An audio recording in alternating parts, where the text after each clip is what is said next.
नमस्कार, वीडियो प्रभात न्यूज में आपका स्वागत है। आज हम बैठे हैं कुलदीप तोमर जी के पास, जो कि पूर्व प्रदेश कार्यकारिणी सदस्य भाजपा से हैं, और जानते हैं उनसे जो आजकल के परिदृश्य चल रहा है, सामाजिक परिदृश्य चल रहा है, उस पर चर्चा करते हैं कुछ सवालों के साथ।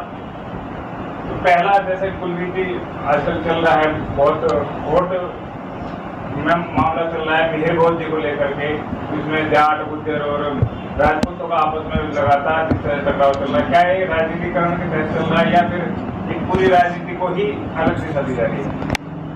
देखिए, मेरा मानना ये है कि जिस तरीके से आज का परिवेश है उसमें अगले साल चुनाव आने वाला है, 2-3 महीने चुनाव के लिए रखे हैं। कुछ लोग इसमें लगे हुए हैं कि हिंदुओं में बंटवारा, किसी तरीके से हिंदुओं में जातिगत राजनीति के तहत इनका बंटवारा करा जाए, चाहे वो गुर्जरों के साथ हो, जाटों के साथ हो, ठाकुरों के साथ हो, ब्राह्मणों के साथ हो।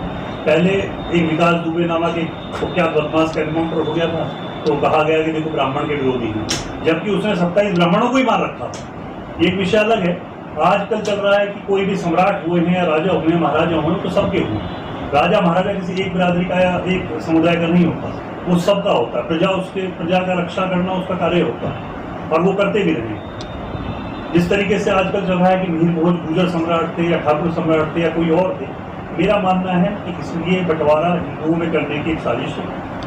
ये इसका जल्दी ही ऐसे उद्घाटन भी हो जाएगा, सब समझ भी जाएंगे। फिलहाल मेरा ये कहना है कि महाराणा प्रताप के इन महापुरुषों में सबसे ज़्यादा महाराणा प्रताप की मूर्ति स्थापित है, और जो कि करीब 99% राजपूतों द्वारा स्थापित की गई है। मैं राजपूत होने के नाते बहुत छोटा सा निवेदन और अपने भाइयों से, गुर्जर भाइयों से, जाट भाइयों से कहना चाहता हूँ, किसी भी मूर्ति के आगे महाराणा प्रताप की कहीं पे भी ये नहीं लिखा मिलेगा कि राजपूत राजा महाराणा प्रताप। वहाँ लिखा मिलेगा वीर शिरोमणि महाराणा प्रताप, मेवाड़ नरेश महाराणा प्रताप, हिंदू हृदय सम्राट महाराणा प्रताप। तो ये बिरादरी की बात ही कहाँ से आती है? जो राजा है वो सबका है, प्रजा के लिए कार्य कर रहा है, प्रजा की रक्षा करना उसका दायित्व बनता है। तो हमें भी ये समझना पड़ेगा, जो राजा रहे, हमारे महापुरुष रहे, ये उनके बलिदानों के लिए एक हास्यपद बात है, एक नुकसानदायक बात है। ये उनको, उनकी आत्मा बुरा मान रही होंगे कि हमारे जातिगत स्तर पे हमारा बंटवारा करा जा रहा है, क्योंकि पहले मुगलों ने शासन करा और कुछ जयचंदों के कारण वो भी हारे। आज भी हमारे समाज में कुछ जयचंद हैं जिनके चलते जो गैर हिंदू लोग हैं वो ये साजिश कर रहे हैं, और वो सफलता भी पा रहे हैं बहुत हद तक। लेकिन ऐसा नहीं है, सनातनी धर्म का भारत है। सनातन धर्म एक बहुत पुराना धर्म है, 5000 वर्षों का इतिहास है, और जितने ये पैदा हुए 1000 वर्ष से ज़्यादा का इतिहास किसी का नहीं है। लेकिन इनकी साजिशें इससे बड़ी हैं। इन साजिशों को हमें समझना पड़ेगा, हमारे हिंदू समाज को समझना पड़ेगा। इस सनातन धर्म की रक्षा के लिए हम सब एकजुटता के साथ आना पड़ेगा। अच्छा, जैसा कि अभी पिछले दिनों कश्मीर में घटना हुई, चुन करके हिंदू अध्यापकों को सरकलम कर दिया गया, तो इससे जैसे कि आज तक कहा जाता आ रहा है कि भाई आतंकवादियों का कोई मजहब नहीं होता, क्या इससे आज तक स्थिति क्लियर नहीं होती कि आतंकवादियों का कोई मजहब है, या अभी भी इसमें कोई संशय है? नहीं, आतंकवादियों को मजहब है, वो एक ही मजहब है, वो सब जानते हैं। वो कभी अहिष्णुता फैलाते, कभी सहिष्णु हो जाते हैं। आज 2 अध्यापक मार दिए गए, 5 कल हमारे सेना के जवान मार दिए गए। कोई तथाकथित अवार्ड वापसी वाला गैंग कहाँ है? नजर नहीं आ रहा। 2 अध्यापक कैसे मारे गए? स्कूल के अंदर आतंकवादी आते हैं, और आप सब जानते हैं कि समुदाय के थे। उन्होंने कहा कि भाई हिंदू अलग हो जाइए, मुस्लिम अलग हो जाइए। हिंदू 2 अध्यापक हिंदू थे, तो उनको मार दिया गया। 4 जो और टीचर थे उनको सबको अलग कर दिया गया। तो इससे अब क्या लगता है कि वास्तव में इसका आतंकवाद का धर्म एक ही है, और वो उसी गैर हिंदुओं को चुन चुन के मार रहे हैं। अच्छा, इस सीधे घटना को लखनपुर की खीरी की घटना से भी जोड़ा जा रहा है कि भाई वहाँ लोग नहीं पहुंच रहे हैं, जबकि कश्मीर में बिल्कुल नहीं पहुंच रहे हैं, जबकि लखीमपुर में सब हर एक पार्टी का नेता वहाँ पहुंचने की कोशिश की है। और आपको क्या लगता है कि ये सीधे सीधे योगी जी को बदनाम करने की साजिश है, और इसमें सीधे पूरा विपक्ष इन्वॉल्व होता नजर आ रहा है, और जैसे उन्होंने उसको कंट्रोल किया, आप उसके बारे में क्या कहते हैं? देखिए, मेरा मानना ये है कि तो राजनीति प्रतिस्पर्धा है। ये लोग ऐसा नहीं करेंगे तो कैसे अपने आप को फुटेज दिखाएंगे, कैसे जनता के बीच में जाएंगे? ये जो लखीमपुर वाला कांड है, ये किसान आंदोलन नहीं है। लखीमपुर का तराई क्षेत्र जो है, वो गंगा और घाघरा, कई नदियां हैं वहाँ पे, उनका जो भी है नदी, मुझे नाम ध्यान नहीं, उसका तराई क्षेत्र बेहद उपजाऊ है। वहाँ पर अवैध रूप से पाकिस्तान से जो तथाकथित भिंडरवाला के अनुयायी थे, उनको जब से वहाँ भगाया गया तो उन्होंने आके यहाँ पे उस बंजर भूमि में खेती करके अपना जीवन यापन शुरू करा और उन्हें किसी ने रोका भी नहीं उस दौरान। आज वो हजार बीघे के फार्म हाउस है उनके जो अवैध हैं। तो इस सब के चलते जो हमारे गृह राज्य मंत्री हैं उन्होंने कहा था कि आप काले झंडे ना दिखाएं, मैं आपकी जांच कराऊंगा तो कुछ हाथ नहीं लगेगा।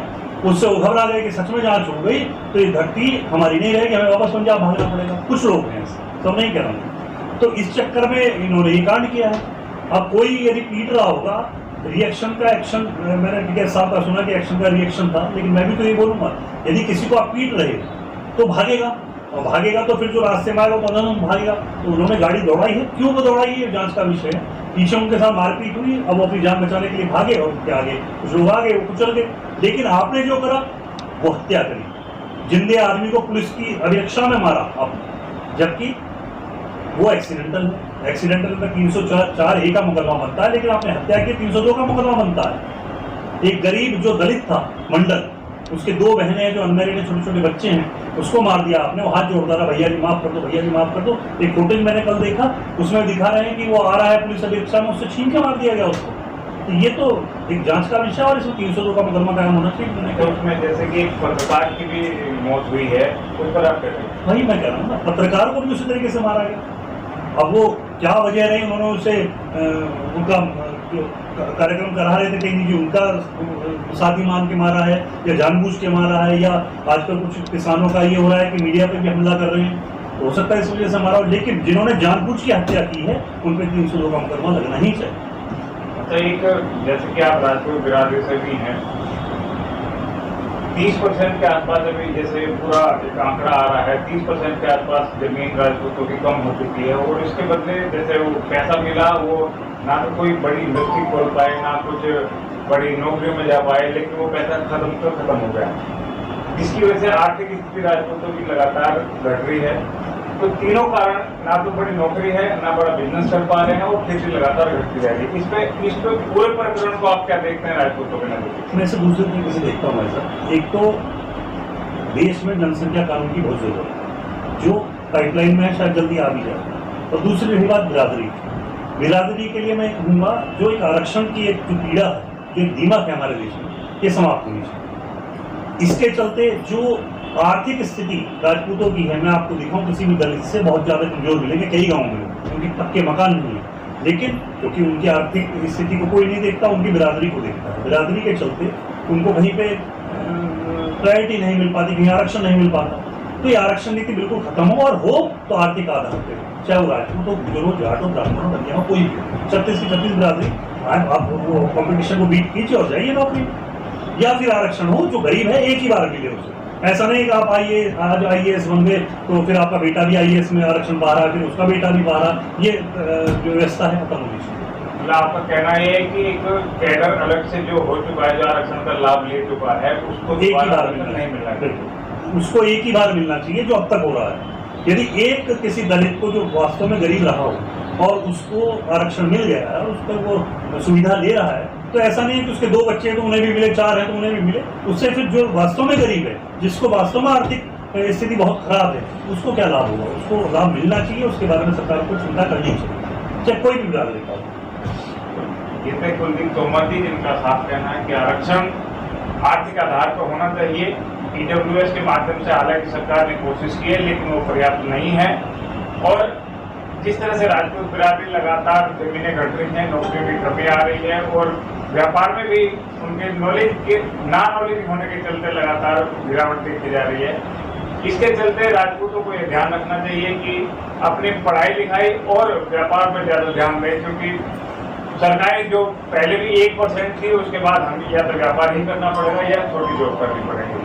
आज की खबर में इतना ही, कल फिर मिलेंगे किसी नए मुद्दे के साथ। तब बने रहिए हमारे साथ, तो देखते रहिए दिव्य प्रभात।